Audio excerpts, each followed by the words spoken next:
Hello everyone. So welcome to the online video lecture for the subject machines 2, and the topic today I would like to discuss is three-phase induction motor equivalent circuit and the concepts of crawling and cogging. Okay. So before coming to the equivalent circuit of three-phase induction motor, so we must recall once the equivalent circuit of single-phase transformer, right? So there we have seen the how the energy is transferred from primary to secondary. What are the equivalent circuits there? Okay.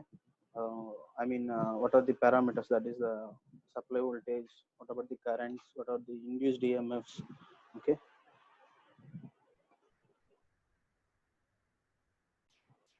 Okay, so in that we need to see what are the parameters, that is induced EMFs, frequency, what is there any change in frequency, what about the secondary currents on no load parameters and the working components likewise. Okay, so all this we have to recall from the single phase transformer equivalent circuit. Okay, in the similar way, everything, almost all the parameters and on the working principle, everything relies on the same, that is a transformer part. Okay, so the energy transfer from stator to rotor of the induction motor takes place entirely with the help of a flux mutually linking the two. So similar to the transformer, so in that the primary winding is fed with an AC supply, so it starts producing a flux there. Okay, so what happens? The induced EMF is developed in secondary coil. Okay, but there is no air gap between the primary coil and the secondary coil. That means that is these two are overlap. Either if you consider a sandwich or concentric type anything, so there will not be air gap. So the only difference in the induction motor here is, here also there exists the primary part, that is the stator part, and here the secondary is the rotor part. Of course it is a rotating object there, but in addition to that there exists the air gap in the induction motor. Okay, next. Of course, the flux is the flux which is produced from the stator, which is of rotating magnetic field. So it is going to be linked with the rotor conductors. Okay, so there it is of pulsating flux. Okay, so in case of a induction, transformers.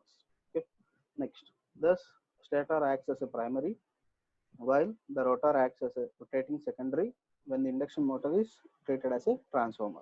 Okay. So look at the diagram here. So where V1 is the supply voltage, similar to the transformer, there we have provided. See, R1 and X1 are the relevant resistance and the reactances of the primary coil, and R0 and X0.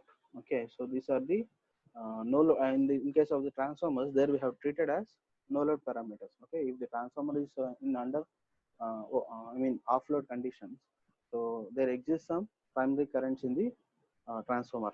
Okay, so it is treated as the working current and the magnetizing currents. Okay, so this is the magnetizing components and this is the working component or circulating component. Okay, likewise. Okay, so when the supply is given for that, so by passing through these through these parameters, the flux is produced in the stator coil.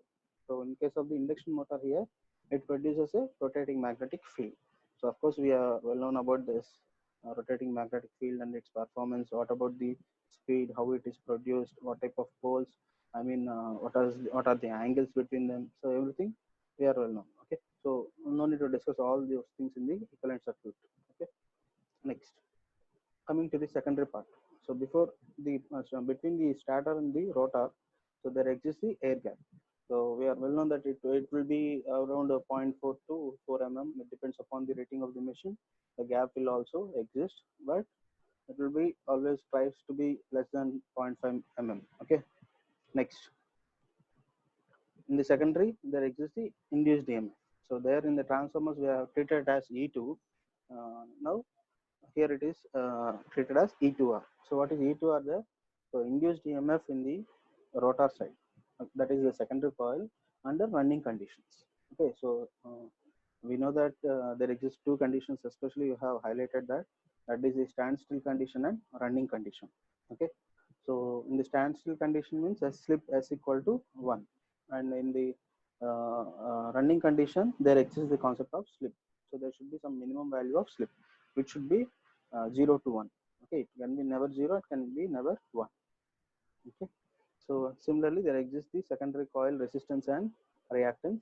Of course, the resistance will be constant, but the reactance part, that this can be treated as a leakage reactance, and the value of this reactance under the running condition is x2r equal to s into x2. So and remaining here, this part is short circuited there.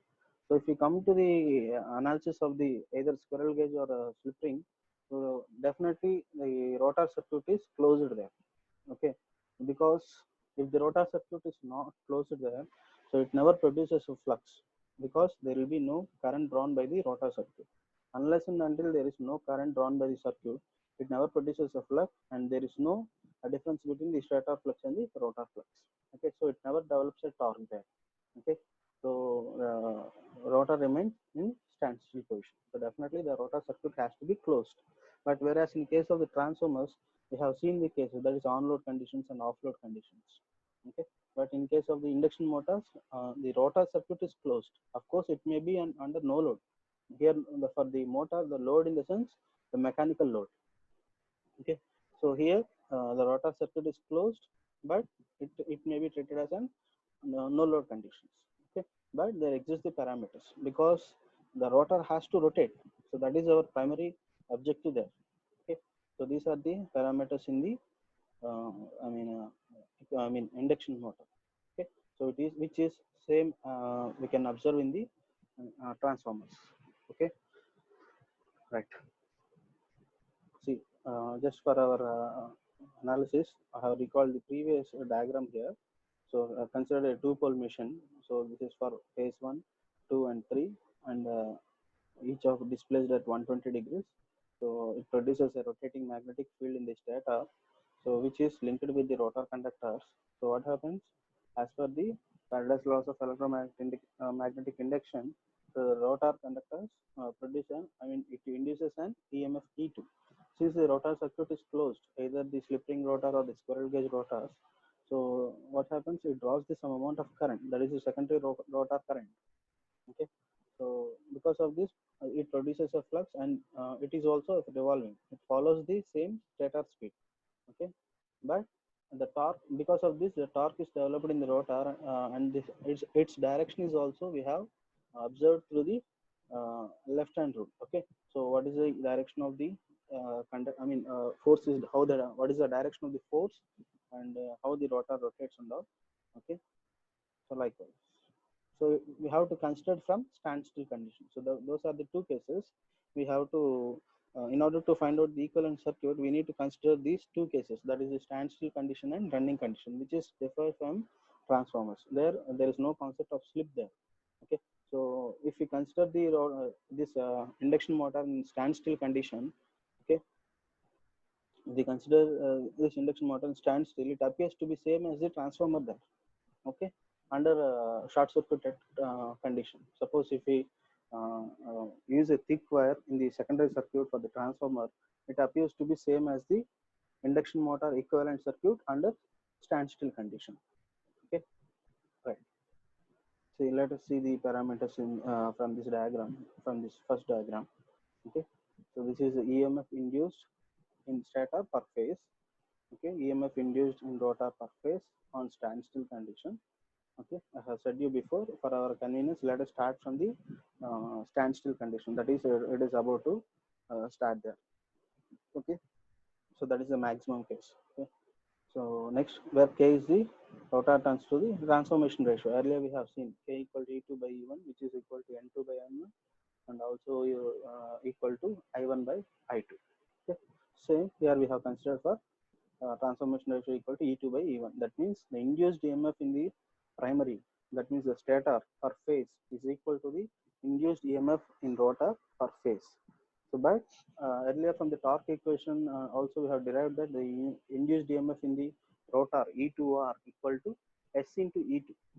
Okay, please remind that once again. Under running conditions, the induced EMF in the rotor is equal to the uh, slip times of the induced EMF under no load. Okay, so right. So if it is in standstill, we have to substitute S equal to 1. Then only this equation can be satisfied. So E2R is the rotor induced EMF per phase in running condition. Okay. Next, R2 is the rotor resistance per phase. X2R is the rotor reactance per phase in running condition. Here you can see there. So it depends upon the slip. If slip equal to 1, so under running condition, the reactance offered will be same. And this parameter is a variable parameter. Okay, so the leakage reactance may vary because omega L. So X equal to there omega L, so which is equal to 2 pi F into L. So the frequency, if the frequency is varied, obviously, and the reactance is also varied. Okay. If suppose the rotor frequency, if of course we know that the rotor frequency Fr equal to S into F. If slip equal to 1, what happens? Fr is equal to supply frequency. That means the rotor frequency is equal to the supply frequency. That is the stator frequency. Okay, right. So by substituting that, what we get there, E1. So from the transformers, we know that E1 equal to 4.44 into F into 5 into N1. Similarly, for the transformer, the induced EMF E2 is equal to 4.44 into F into 5 to 5 into N2. Okay, so only N1 and N2 terms depends. But coming to the induction motors, we know that there exists the additional factor constant, that is winding factor, which is discussed in the rotor reactance concept, right? Okay, so next R1 is the rotor resistance per phase and X1 is the rotor reactance per phase. When the induction motor is on no load, so as I clarified you once again, induction motor is on no load in the sense the rotor circuit is closed there, but actually the mechanical load is not connected to the shaft. Okay, so it draws a current from the supply to produce a flux in the air gap and to supply iron losses. So see here, so just you need to have a practical view of it. Okay, see here. So what is the case? So when the induction motor is on no load, it draws a current from the supply to produce a flux in air gap and to supply iron losses. So here this is the case. If the motor is connected to no load, so there is no mechanical load connected to the rotor, so there exists some no load parameters. Okay, so it draws some amount of current so that it produces a flux in the stator, right? So similar to the transformers. So if we consider a practical case, suppose if you are connecting a charger to the power socket, of course you are not connecting any mobile to charge the. For charging, if you are using an adapter, it is continuously in the power socket. There will be current drawn in the charger, but the output and the load is not connected there. So likewise, here also, if the mechanical load is not connected here, it draws the primary supply. It produces a rotating magnetic field in the stator side. So that is the intention of the point. Okay, so that is the meaning of that. So it produces a flux in air gap. Flux in the sense the rotating magnetic field is created in the stator, and it also supplies us the losses, the constant losses. Okay, so which can be obtained from this no load parameters. That is the magnetizing components will be there, and the working components. So that is IC and IM. So these are the currents. So let us consider I1 as the primary current. Here I2 as the secondary current. Okay. So here there exists some no load current, that is I0, which can be again bifurcated here. That is here it gets diverted. That is the working current and magnetizing current. So also we have to remind that, so under no load there, the reactance offered, okay, the magnetizing current will be very high, because uh, at the starting of the induction motor, it draws huge amount of current in the primary side. Okay, so it has to develop a maximum flux, that is a rotating magnetic field should be created in the stator, and it has to be supplied to the air gap, right? Because from the air gap only the rotor conductors are linked with that. So in order to produce the EMF in the rotor, so the input of the rotor is the air gap. So what is happening in the air gap? There should be the rotating magnetic field. So what is the source of the rotating magnetic field means it depends upon the supply. Okay. So here the no load, the no load reactance here, you can see the magnetizing component. So it draws huge amount of current. Okay. So under no load, so the current will be high. So please remind that, because it need to saturate. So more amount of magnetic field has to be created there. Okay. Next, see this current I naught has two components. So where we have seen in the circuit there. So IC is the active component or working component which supplies no load losses. Okay. Next, IM is the magnetizing components which sets up flux in core and air gap. Okay. So because at the initial, so just analysis, do some analysis here. See, let us consider the stator part. It consists of only the iron part there. So iron core is there, nothing else in that. Okay. So when we have given some winding there, if you are giving supply for this winding and it is linked with the iron core, so what happens? The flux has to be developed. So obviously there exists the core losses. Okay, so that is the importance of this magnetizing component. So that is the reason it draws more amount of current for producing the maximum flux. Okay, so these two currents, that means the IC and IM, that is the working current and the magnetizing current, so gives the elements of an exciting branch. So that is the source of the what I can say, that magnetic field which is created in the stator. So those are the sources of this these parameters are the sources for the magnetic field, that is the IC and IM. So what are the values? So R naught equal to representing the no load losses, which is equal to V1 by IC. Okay, so look at here. So that is R naught equal to V1 by IC. So this is the current drawn by the R naught element. Okay, next, X naught equal to representing the flux, which is set up V1 equal to X naught equal to V1 by IM. So here you can see, so X naught equal to V1 by IM. So this is the current drawn in this magnetizing component. Okay. So and the equivalent circuit of the induction motor is given by, so this is the equivalent circuit. Here you can have a clear view that how the equivalent circuit of the transformer here we have taken, which is similar to the here this is the equivalent circuit of the induction motor, which is similar to the transformer. So same, there is a primary voltage and the primary components, that is a resistance and the reactance part. Okay, and the load parameters here R naught and X naught, which draws a circulating current and or working current, and other is the magnetizing component, which is the cause for the flux developed in the stator. Okay, and what happens? Let us consider it as some turns are there. Okay, but physically it is quite complex if we think about the turns. In transformers, so you can easily analyze, right? So N1 and N2 turns. But in case of induction motors, we cannot analyze the rotor turns, because all the, suppose if we consider a squirrel cage rotor, so there exists the rotor bars, series connected or rotor bars, all are short circuited by end rings. Okay, so it is completely different in case of the analysis of the turns. Okay, next, uh, see here. So this is the air gap. Okay, next, so through the air gap, what happens? It is linked to the rotor conductors. So let us consider this as a rotor conductors. So what happens?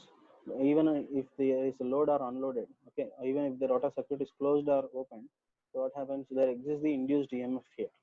Okay, and the secondary rotor conductors has internal resistance and the leakage reactance at the rotor side. So here we have treated as X2R. Actually here it is X2R. So what is the value of X2R? So that is equal to S into X2. Okay, and what is the value of induced EMF under running conditions? It is E2R equal to S into E2. Okay, suppose if we consider the slip as 1, that is a standstill condition. So here S equal to 1, and here also the S equal to 1. What happens? It is completely appears to be a single phase transformer equivalent circuit, right? So, but we need to consider the under running condition. So it is fine, okay, with in case of the standstill. But coming to the running condition, so look at the equations there. I2R equal to rotor current per phase in running condition. So which is equal to E2R by Z2R. So induced EMF under running condition to the ratio of induced EMF under running conditions to the impedance under running conditions. So by substituting these values, we get S into E2 by root of R2 square plus S into X2 whole square. We know how these equations and all, how, I mean, what is the value of this, everything we have derived earlier in the previous sessions. Okay, just we need to substitute the value, that's it. Okay, suppose if we consider under the standstill, substitute S equal to 1, then how the equation becomes? I2 equal to E2 by root of R2 by S whole square plus uh, X2 whole square. Okay, uh, sorry, yes, we need to substitute 1, but here we have derived for running condition. So here just separate the value. Okay, so we need to divide by S. Okay, for our convenience we are doing divided by S, and what happens here? S and S gets cancelled, and this is the final equation here. So I2 equal to E2 by root of R2 by S whole square plus X2 square. Okay, so this equation further can be reduced to this. So why, in the sense, we will see later. So what type of benefit we are going to see if we do this type of conversion. Okay, next, see, so it can be assumed that the equivalent rotor circuit in the running condition has a fixed reactance X2. So look at this equation. From this equation I'm going to give the statement here. So it can be assumed that the equivalent rotor circuit in running condition has fixed reactance, because here the reactance is fixed there. Okay, and the fixed voltage E2. So here the voltage, that means the induced EMF in the secondary, is also fixed, but a variable resistance, that is R2 by S, is existing. So here the only parameter which is variable under the running condition is, so under the running condition the completely it is depending upon the slip there. So any parameter, if you take any rotor frequency, rotor current, and the rotor induced EMF, so anything if you consider, definitely it is relying on the slip. Okay, so from this equation we can say that R2 by S, it is depending upon the slip there. Okay, so if slip equal to 1 means there is no issue, but if there is slip is some value means definitely it depends on the resistance. Okay, next. So R2 by S. So further this equation I can write it as, see, look at here, R2 by S can be written as R2 plus R2 by S minus R2. The same equation here I am writing it like this. So minus R2 plus R2 gets cancelled and we get the same here. Okay, so separate this. Okay, R2 by S equal to R2 plus, so make it as common here. So R2 into 1 by S minus 1. So from this equation we got this. And next, further, R2 by S equal to R2 plus R2 into 1 minus S by S. Okay, so from this equation we got this. Okay, so what we are going to say, I mean, what we are going to do in the sense, so here we got a fixed resistance. Of course, the rotor conductors has the fixed resistance, but under running conditions, it may differ. So it is depending upon the slip there. Okay. So from this equation, so what we are going to observe means it has two parts. So the variable rotor resistance R2 by S has two parts. One is the rotor resistance itself, that is R2, which has the internal resistance, that is itself R2. And next other part is R2 into 1 minus S by S. So look at here, that is R2 into 1 minus S by S, which represents the load resistance. So why this resistance appears? See here we can do the analysis part. Okay, so it is the equivalent circuit of the mechanical load on the motor, and the rotor circuit can be treated as, see, suppose slip equal to 1. What happens here? We need to consider this circuit. See, look at from here. Here only this portion only I am considering. Okay, if suppose slip equal to 1, there exists R2, E2, and, okay, 1 second, yes, R2, E2, and X2. Okay, suppose under running condition, so what are the values? E2R, which is equal to S into E2, R2, it remains itself, that is the resistance itself exists. Next, reactance X2R, which is equal to S into X2. And what about the secondary currents means I2R, which is equal to E2R by Z2R. Okay, so this is from figure A. So this equation, so I mean this circuit can be converted into like this. Okay, that is the induced EMF E2 and the reactance X2 here, see, and the resistance is R2 by S. So how this equation, this circuit is obtained? Look at this here, here, see. So it is consist of R2 by S, and the reactance is fixed here. See, look at this equation. Here E2 is fixed, X2 is fixed, only the resistance is varied, that is R2 by S. Okay, so this circuit can be converted into in this way, that is figure B. Okay, there is no change here. So these two elements are in series. Of course, these two elements are also in series. Only the change is R2 by S. Okay, right. Next, again, from this equation, so look at here. For our convenience, we have converted into like this. That is R2 by S equal to, the consists of two parts. That is R2 plus R2 into 1 minus S by S. Okay, that is, look at here. Similarly, here R2 I have written. This is the R2, and the X2 reactance, it remains same here. And the X2 reactance remains same, and the other component exists. What is that? R2 into 1 minus S by S. So here I am adding that. So just ignore the RL. So if you see this, it is R2 into 1 minus S by S. How this resistance where it comes from? So where this resistance comes from? So it is because of the load. Okay. So if the load is attached to the motor, that is the actual mechanical power developed there with respect to the slip there. Okay, so what is the motor input? So it is electrical power. So what is the rotor input? So mechanical power developed in the rotor, PM, which we have derived in the earlier sessions. PM is, it is depending upon the input and losses. So PM equal to P2 minus PC. I hope you have an idea about that. That is PM equal to P2 minus PC. So what is P2? That is the rotor input, which is electrical. Okay. So, and what is the PC in the sense? Losses. Okay. So for that we have derived this equation. Okay. So this can be treated as the load resistance. So which depends upon the mechanical load. If we are attaching the load to the motor, mechanical load to the motor, what happens? The speed decreases. So the speed decreases means it tries to reach the maximum torque. Okay. Then what about the condition there? It tries to reach the maximum torque so that the slip value gets increased. It cannot be continued further. Okay, because it may leads to unstable region. If it is reaching the unstable region, the rotor starts stopping the rotation. Okay, and that means the rotor suddenly stops. So this parameter is completely because of the mechanical power developed in the rotor. So that can be treated as the load resistance. So especially this is the important point in the equivalent circuit of the induction motor. Okay, so here R2 is same, X2 is same, and E2 is same, but additionally there exists the load resistance. So load in the sense, for the motor, the load is mechanical load. So this is the cause for the uh, I mean the mechanical power developed. Okay, right.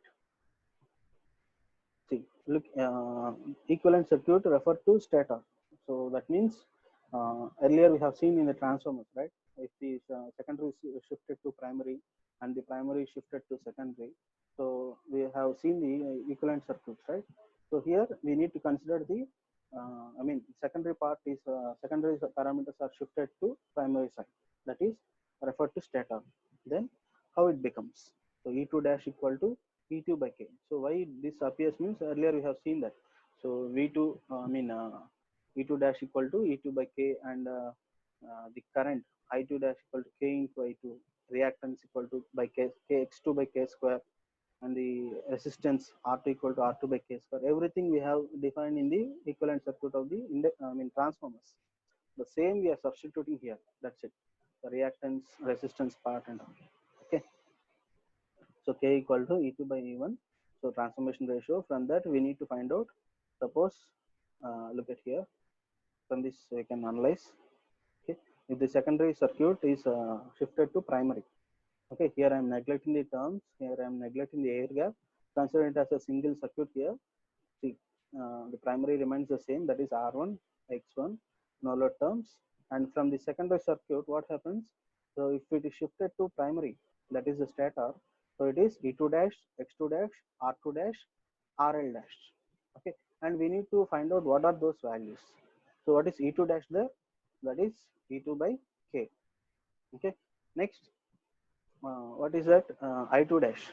So that is the rotor current when shifted to primary. So that is I2 dash, I2R dash. Okay. So what is the value there? K into I2R. So what is the value of I2R? S into E2 by root of R2 square plus S into X2 whole square. Okay. So right. Next, what about the reactance? When the secondary reactance is shifted to primary, then what is the value? That is X2 dash. So X2 dash equal to X2 by K square. Rotor reactance referred to stator. Okay. Next, what about the resistance? So the resistance referred to stator is R2 dash, which is equal to R2 by K square. Okay. Next, what about the load resistance? I mean, which is the cost for the mechanical power here. So that is uh, RL dash. So what is RL dash means RL by K square. So what is RL there? So earlier we have seen RL equal to R2 into 1 minus S by S. The same I have written here. So R2, so R2 by K square in the sense R2 dash. So substitute here.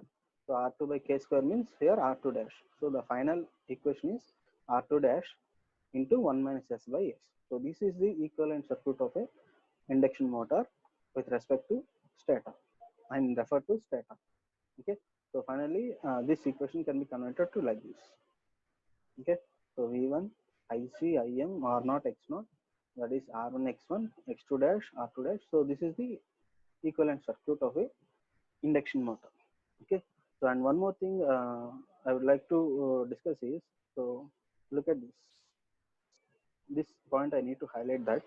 So here the rotor copper losses means I2 square, I2R square into I2R into R2. And what about the the what I can say the mechanical power developed is I2 square into RL. So this is the additional term. So the mechanical power developed here is PM equal to P2 minus PC. So P2 in the sense I2 square R2, and this is the cause of the this is appeared because of the load here. So P2 is I2 square R2 and PC is here, that is RL dash, sorry, RL, I square into RL. Okay. So that is the additional information I would like to give. Of course, if in case of the power equations you can derive it, no issue. So this is equivalent circuit of the induction motor. Okay. So everything appears to be same, and we need to know what are the values there. So these values are earlier we have derived from the the torque equations. Okay. So what is x2 value, what is r2 dash value, what is I2 r dash, everything. So remaining, we have followed the same principle what we have followed in the transformers, shifting of secondary to primary, and of course we are not highlighting the primary shifted to secondary. So that is not much needed here. So up to this concept, it is fine. Okay. So this is the equivalent circuit of an induction motor. So further, this can be written as equivalent resistance referred to stator means R1 plus R2 dash. So R2, R1, so the final equivalent resistance and the reactance means R1 plus R2 by K square. Similarly, equivalent reactance in the primary is, so X1 equal to X1 plus X2 by K square. So this is some more extension of that. So that's about the induction motor equivalent circuit, and let's come into the crawling and cogging. So this is a very simple concept here. So what do you mean by crawling and cogging? Okay, squirrel cage induction motors exhibit a tendency to run, one second, to run at a very low speeds, that is as low as 1/7 of their synchronous speed. Let us consider, for example, if it is running at a 700 rpm, suppose if the rated is 700 rpm, then if it is running under 1/7 means 1 by 7 into 700, that means 100 rpm. So suppose the induction motor has to run at a synchronous speed that is 700 rpm, it will be running at 100 rpm. That is called as it is, of course it is running, but it is of low speed. So that functioning, I mean that phenomena is called as the crawling of an induction motor. Okay. So it runs in a very low speed. So low in the sense 1/7 of the synchronous speed. Okay. Next, this action is due to the fact that the flux wave produced by stator winding is not purely sinusoidal, I mean sine wave. So there may be waveform distortions in the input waveform. Okay. So instead it is a complex wave fundamental wave consisting of a fundamental wave and odd harmonics. So if input is not fine, that is if input is not constant, either the voltage and frequency, if there are fluctuations, it may be having a harmonic content. So what do you mean by harmonic means? It is an integral multiple of fundamental frequency. So basically the definition of the harmonics means it is the integral multiple of fundamental frequency. It creates some distortions in the waveform, that is the input waveform, which is of order 3, 5, 7, 11, and so on likewise. Okay, so the lower order harmonics will have it causes a very severe effects in the waveform. I mean, it results in a bad impact. It leads to some abnormal conditions, and of course, it increases the losses, and overall efficiency also gets damaged. Okay, so everything. So a lot of cases are there. So don't go into deep of these harmonics. Just note that third, fifth, seventh will be existing. Okay, the fundamental wave revolves synchronously at a synchronous speed ns. Okay, so we know that under normal operation, the stator flux which rotates in a synchronous speed, and if there exists a harmonic part in that input, so that is the third, fifth harmonics may rotate in forward or backward direction at ns by 3, ns by 5, ns by 7 speeds respectively. Okay, suppose if there are any harmonic content in the input waveform, suppose consider it as 3, 5, 7 harmonics. These three harmonics are present in the input, and the speeds of these harmonics are, that is ns by 3, ns by 5, ns by 7 respectively. So this is going to be linked with the rotor part. So that we need to focus there. Okay. So hence the harmonic torques are also developed in addition to the fundamental torque. Okay. So these three components will create an harmonic torques, which is also linked with the rotor there. Okay. Suppose the third harmonics are absent in a three-phase balanced system. So there is a reason for that. If how can we eliminate the third order harmonics means by winding interchange. That is, if you go for star to delta, so like this, suppose exactly in the sense maybe it may be a delta to star or a star to delta. So if you go for any winding conversion like this, definitely the third order harmonics will be eliminated. Okay, so which has a high impact. Okay, if the order of the harmonics is less, the severity will be more. Okay, so that can be third order harmonics can be eliminated. Okay, so that is the reason. So balanced system means all the three phases having equal impedance. Okay, hence third harmonics do not produce any rotating field and torque. Suppose if it's eliminated, so this torque, that is the third harmonic torque, is eliminated. Okay, and therefore, so how many exist? There exist 5 and 7. So totally three torques gets existing. So what are those? The fundamental torque, so which is our maximum torque which is required in the motor, and of course rotating in a synchronous speed. Okay, next, fifth harmonic torque. Okay, so because of this harmonic there exists additional torque which rotates in a speed of ns by 5, and the seventh harmonic component, and because of this torque is developed, and the speed of the that seventh harmonic component torque is ns by 7. Okay, so that is the case. See, look at the diagram here. Okay, so this is the same diagram which we have seen in these torque slip characteristics. Okay, look at here.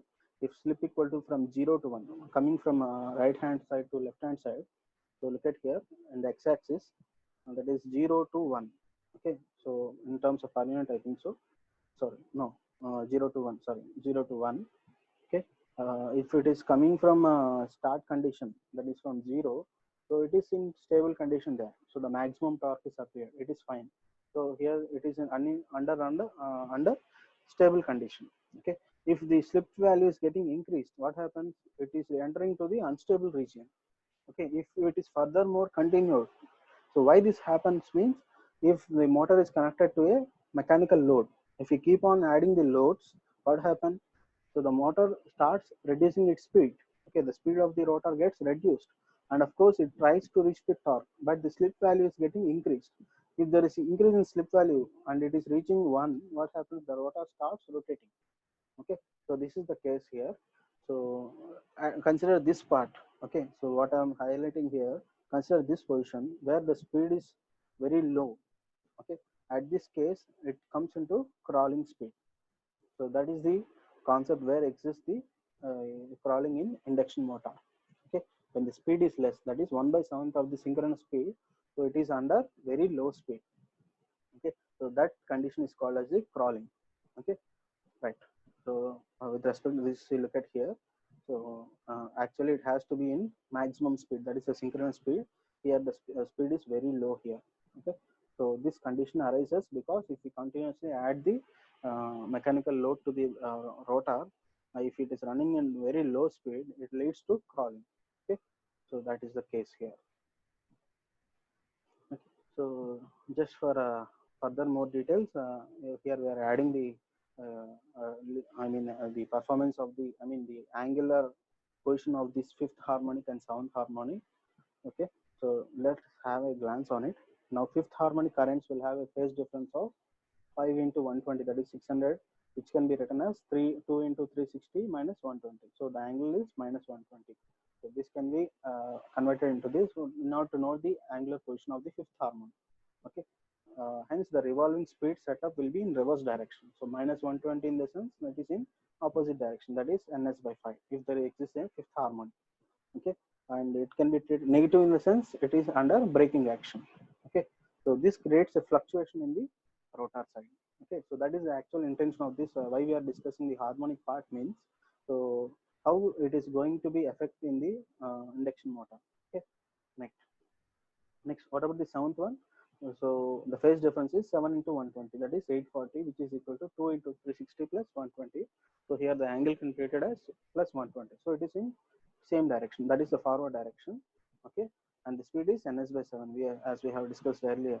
Okay, so it is in forward direction. So earlier the fifth harmonic component is reverse direction. Like this, there will be a forward and reverse actions will be there, which creates some disturbances in the rotor. So if it is continued further. So that is the point there. If you neglect all the higher harmonics in the sense like 7 and above, 7, 11, 13, so 17 likewise. Okay, the resultant torque will be equal to sum of fundamental torque and seventh harmonic torque. Okay, it's not much about that. So it means if we are neglecting the higher harmonics, which does not have a great impact on the motor, so the final torque developed is the fundamental torque which is required for us, and the harmonic torque, that is a seventh harmonic torque. Okay, right. Next, if the mechanical load on the shaft involves constant low torque, the torque developed by the motor may fall below its low torque. So what I have discussed earlier, if we keep on increasing the load, the speed gets reduced. Even though the speed gets reduced, it tries to reach the maximum torque.